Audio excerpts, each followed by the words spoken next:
Questions, Harley, what do you think of this Joseph Kony debacle? Well, if you haven't seen the Kony 2012 video on YouTube, it's got like 44 million views in like a couple of days, going nuts. And I think it's great that we are using things like YouTube and Facebook and Twitter to get a message out there. And it's an empowering message. But what I feel is that it's a bit of a distraction. And I'm not saying anything that's going on over there is good. I'm saying that we've had like 1,000 people possibly killed by this group in the last year, when in Iraq we've had over 1 million casualties since we've had our troops in Iraq. We've had over 1 million deaths. So we've got 1,000 versus 1 million, and it took how many years did it take for us to get all the troops out of Iraq? It's just, I think it's a bit of a distraction. It's almost like us in the West, in Australia, US, and Europe. We sort of like look how good we are to the rest of the world. We like say, we'll come and fix your problems, but meanwhile we'll drop bombs in that country, we'll exploit this country, we'll chop down that country's rainforest to have our grass-fed meat and beef and sit in our little restaurants in New York or Sydney, Australia, and be all pompous and pretentious or whatever, and we'll say, oh, Africa, you've got some problems, and we'll do that bit on YouTube and Facebook. I call it Slacktivism, and I think it's great, like I said before, we're getting the message out there, but let's look at some real causes, some real issues. Just thinking you can share some Twitter feed and think, oh, I've done my work for the day, saving the planet. And it's like, you're doing good, but it's a pretty small little step. What you put in your mouth is a bigger step. Cutting down the forests. What's happening to all the forests in the Congo?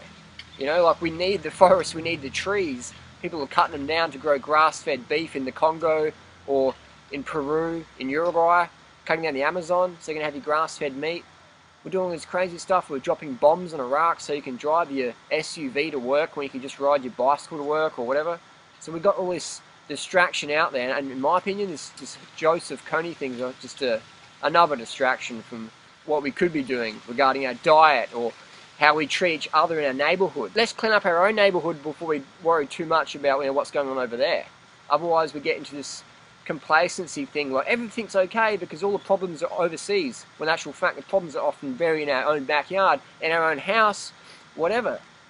So that's my opinion on this thing. Like I said, I think it's great that people are starting to use these social networking things for a better cause rather than just making some silly video about nothing. So I think it's great that we're using this, and it's a good sign that things are getting better.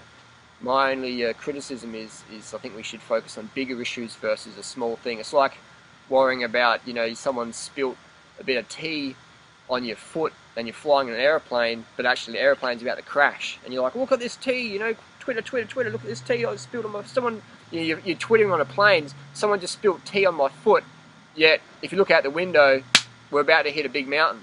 So I think we've got to focus on bigger issues like cutting down the rainforest to grow cows to feed fat people, when over 27,000 children die every day under age 5 from starvation. So we've got 1,000 people massacred in the last year from the Kony thing. We've got over 27,000 children under age 5 die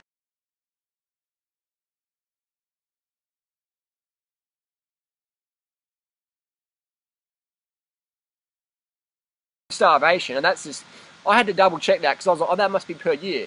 And I'm like, fuck, that's per day? 27,000 kids per day, because they don't have enough food, because we get all the grain and feed it to our livestock, so we're going to have our farmed fish and our meat and chickens and shit like that. And then we cut down more forests, so we have the grass-fed animals, so it takes even more room. It's crazy shit, so we've got to look at our diet first. If you want to save kids, go vegan. Definitely, man, go vegan. So thanks for watching. Keep up the support. Instead of being a slacktivist, be an activist. Change what you put in your mouth. Change your community. And from then on, we change the planet.